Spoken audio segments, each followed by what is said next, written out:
How can the Switch run its own next-gen games but not run GameCube games? Very simple. The Switch is using different architecture. It has different specs. Running games is not a matter of just increasing power and then it will run anything beneath it. Like, here's a question. Why can't the Switch just run a Sony PlayStation game?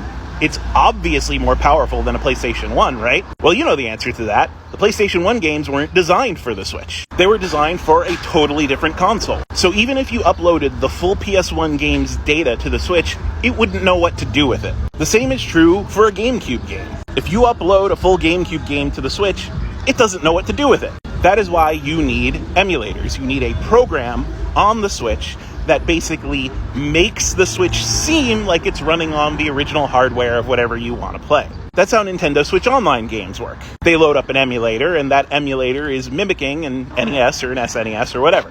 And then those Nintendo games are played in that emulator. The Switch is running the emulator, and the emulator is running the games. But to emulate something, you need many times the power of that thing.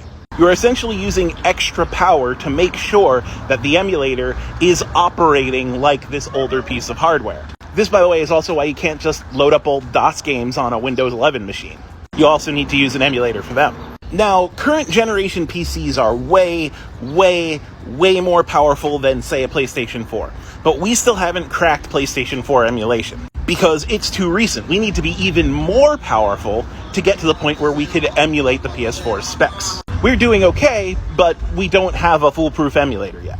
Heck, some platforms like the Saturn, we're still having problems with. Now, the Switch isn't even as powerful as our current day PCs, and it's absolutely not as powerful as a PlayStation 4. So it is not powerful enough to emulate a GameCube or a Wii. The next Nintendo console might, but the Switch isn't. But again, if you rewrite a game's code to be natively recognized by the Switch, then you could get the Switch to play them, and that's kind of how, like, Metroid Prime was remade. But that requires recoding every single game, and you're not going to see that on the Nintendo Online service.